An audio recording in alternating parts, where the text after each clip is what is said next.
Hi everybody, welcome to my vlog on habit 5 of How Women Rise, and this chapter is all about failing to enlist allies from day one. And it's a chapter that I found really thought-provoking actually. The chapter starts by talking about a common mistake that many women make, and I absolutely know that this is something that I have been guilty of. So whenever a woman is starting a new role, or maybe you feel out of depth or a bit of a novice in terms of skills, there can be the temptation to think, when I've got a better handle on what I'm doing, then I will lift my head up and I'll start building some connections. And that's often a consequence of a couple of the previous habits, one of which being overvaluing expertise. So we start concentrating on building that expertise, or the reluctance to leverage relationships. And sometimes these things are a way of avoiding imposter syndrome as well, which we also know is really common in women. So women often want to be fully prepared before they reach out and build a relationship. Men, on the other hand, are more likely to think, well, who should I connect with to make this job a success? Men will often see the path to success as not being about what they need to do or how they need to go about it, but who they need to have the connection with. And they want to start building those connections from day one, which unsurprisingly results in more support. It results in better positioning, greater visibility, and less isolation as well. Not by coincidence, it also results in far less work. So what do you believe makes you credible at work? Is it about what you do, what you know, or is it about who you're allied with? And the answer should be that it's going to be both.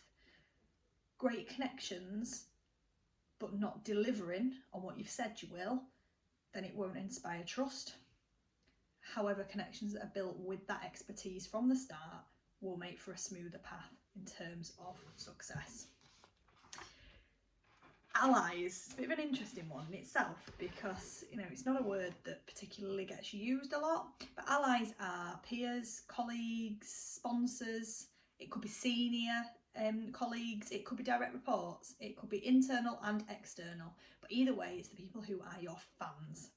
And these people support your efforts to get where you want to go. They know what you're trying to achieve, and they believe it has value. And not only do they know what you're trying to achieve, but they see that they've got a stake in it, and they will do whatever they can to move you along on that path. They'll help you find the resource that you need. They'll help get the word out about your contributions.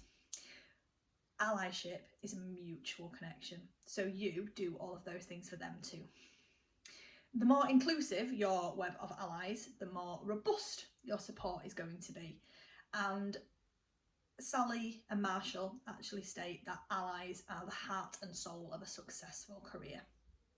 Now, sociologists over the years label acquaintances over a number of years where you maintain that relationship without being personally close. They label that as weak ties. And actually research has shown that you're far more likely to find jobs and be rewarded for your efforts as a result of weak ties than you are as the result of the strength, the strong ties of a friendship. And people with a lot of loose ties or a strong ally network share two key practices. And those are that they reach out to others, they don't wait for people to come to them, and they go out of their way to connect other people to one another as well. So in 2011, a research organisation called Catalyst found that mentorship was very helpful within women's careers, but actually sponsorship was a key success factor. And while mentors offer advice and are a sounding board, sponsors are much more action over talking. Often they'll be a senior leader, they serve as an advocate, they put your name forward, they introduce you to important colleagues or key colleagues, and they help remove any structural barriers that might get in your way. But they can be really hard to find and really hard to engage because there are more people seeking sponsorship than there are people available to be sponsors. And often that's down to the pyramid hierarchy in many organisations where there are naturally fewer people in those senior levels. But sponsors are only one kind of ally. So if you are struggling to find one, then pour your energy into creating a wide, broad web of allies. The visibility and the knowledge of your contributions that a strong ally network will naturally create will increase your likelihood of finding a sponsor. So it's twofold there. It's an instead of, but also more likely to get you that sponsor as well.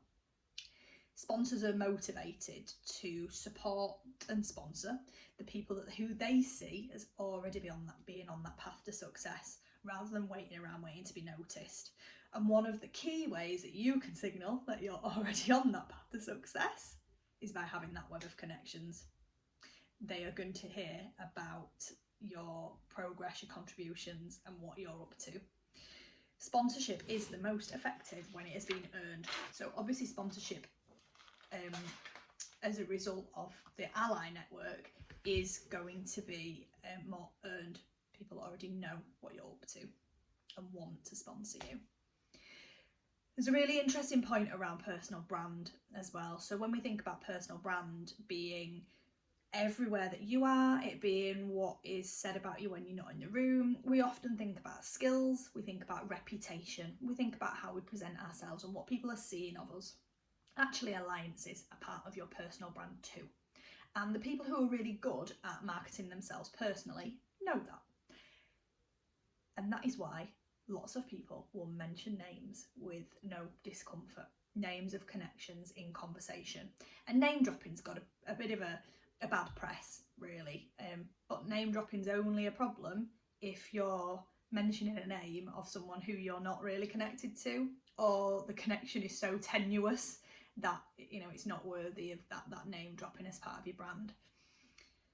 If the people you are mentioning by name are in your network, then actually sharing that is going to be a great way to enhance your brand, and it's also going to be a powerful way of building your credibility as well. Now, Marshall, one of the authors, is an executive coach, and he shares in this chapter that he makes no secret of the fact that his technique is very simplistic. He asks for feedback, he thanks people, he follows up, he advertises, and he feeds forward. And he positively uses the power of all of his connections to build his credibility and to help his clients to help each other. He will only work with people who are willing to share that they work with a coach. And one of his books was what is the word that I am looking for? A lot of execs put their name to it and promoted that book. And actually, he recognised that wouldn't happen. It wouldn't have happened many years ago because people would have been embarrassed to say that they had a coach.